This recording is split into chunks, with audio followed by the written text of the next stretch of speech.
familia? Qué gusto vernos. Estamos aquí iniciando esta etapa, esta serie. Seguimos en la serie Iglesia y vamos a estar leyendo Hechos 13, ¿no? Sígame, póngase muy buzo. Mi Biblia dice primer viaje misionero de Pablo, ¿no? Pablo viajó mucho, muchísimo, ¿no? Históricamente, así es como la Iglesia reconoce este tiempo, este momento, ¿no? Como tal.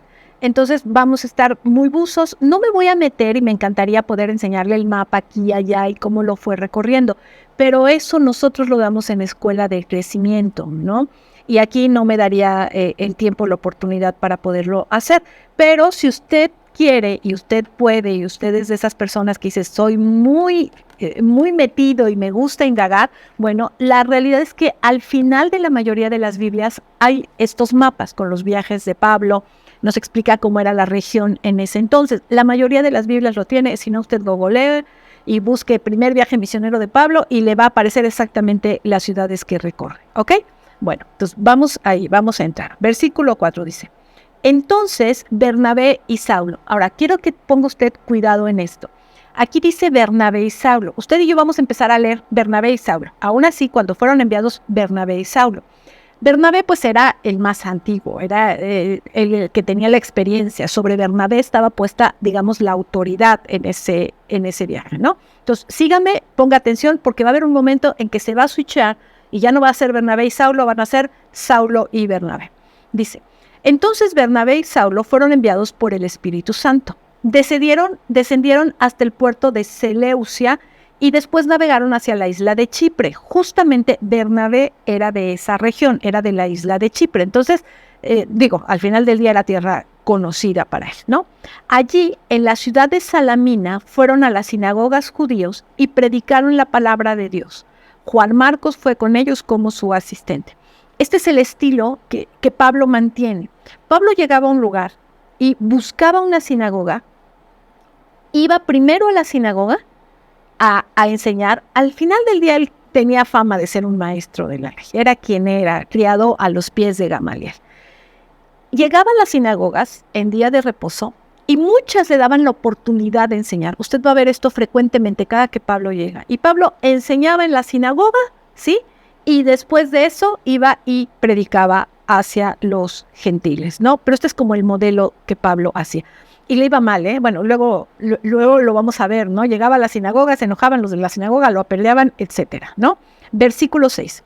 Después viajaron de ciudad en ciudad por toda la isla, por todo Chipre, llegando a la sinagoga y predicando la palabra y de ahí a los judíos, hasta que finalmente llegaron a Pafos, donde conocieron a un hechicero judío. Márquele ahí, subráyelo, un hechicero judío. Eso es algo completamente fuera del contexto, ¿no? Los judíos tenían clarísimo que la hechicería y la adivinación eran pecado, ¿sí? Dice como pecado de rebelión, ¿no? Y era un judío verdadero no se metía en esto, créame, ¿no? Como un cristiano verdadero no se debe de meter en esto, ¿no? Cero hechicería, cero brujería, ¿no? Hay gente que me dice, ay, Mitza, pero es magia blanca. No existe la magia blanca. Es que fui con alguien que me leyera las cartas y tenía una Biblia en la mesa. ¿Y? Eso no significa nada, ¿no? Pero bueno, este era un hechicero judío.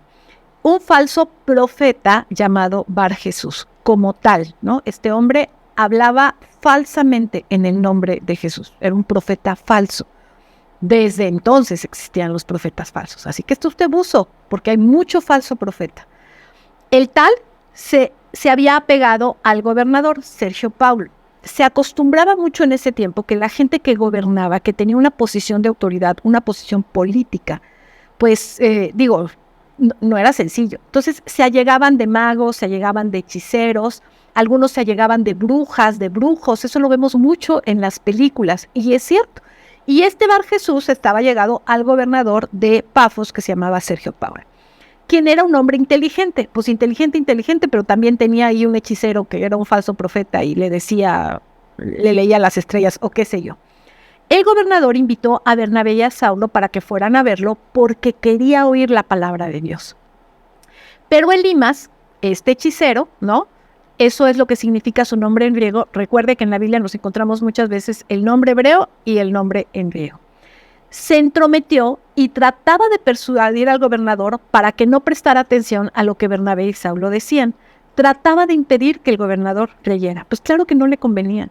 Imagínense, ¿no? Si este se convierte, se hace cristiano, hay de dos. O una de verdad se convierte y se hace cristiano, o prefiere a Bernabé y a Saulo como hechiceros porque traen un mejor speech, ¿no? Entonces a él no le convenía. Versículo 9. Saulo, también conocido como Pablo, fue lleno del Espíritu Santo y miró al hechicero a los ojos.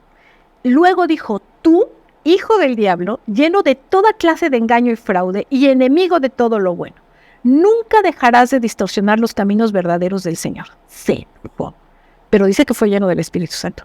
¿Sí? O sea, no se enojó en su carne, sino que en el Espíritu discernió quién era este hombre, ¿no? Y como tal, y dice, no vas a dejar de distorsionar los caminos verdaderos del Señor. Ese es el riesgo de un falso profeta, que distorsiona los caminos del Señor. Mire, cuando alguien no cree, cuando alguien es ateo, pues es ateo y podrá hablar en contra de Dios todo lo que usted quiera y mande, ¿no? Pero pues nos queda claro que es ateo. Pero cuando alguien en el camino del Señor distorsiona los caminos y es un falso profeta, eso es otra cosa, ¿no?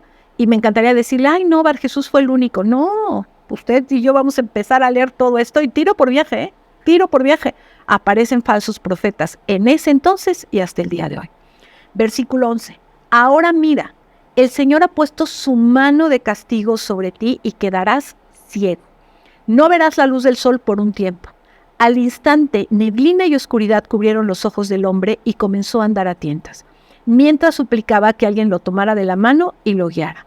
Cuando el gobernador vio lo que había sucedido, se convirtió, pues quedó asombrado acerca de la enseñanza del Señor. ¡Qué impresión! Me encanta cómo termina.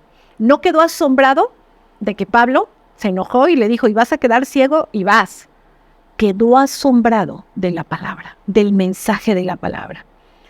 Y esto es lo que usted y yo tenemos que predicar, el mensaje de Jesucristo. Hay personas que me encanta y yo lo valoro y me da mucho gusto, ¿no? Y predican a su iglesia. Es que mi iglesia es lo máximo, wow, increíble, ¿no? No, es que tú no sabes, mi pastor es lo máximo, ¿no? O sea, predica y el cielo se abre cuando... Usted y yo no predicamos ninguna denominación, no predicamos el nombre de ninguna persona. Usted y yo, para que haya un efecto genuino en la gente y realmente se convierta, tenemos que predicar la enseñanza del Señor. Predicamos a Jesucristo. Predicamos a Jesús que del cielo vino a la tierra, se hizo hombre en forma de niño. Predicamos al Jesús que vivió aquí en la tierra como usted y como yo, que tuvo hambre, que tuvo frío, que tuvo sueño. Predicamos al Jesús que murió por nuestros pecados, que resucitó, que ascendió al cielo y que va a regresar. Ese es el mensaje que usted y yo predicamos. En el cielo hay un hombre, se llama Jesucristo, y usted y yo sabemos que Él va a regresar por su novia, por su iglesia, y le estamos esperando. Que Dios le bendiga, nos vemos mañana.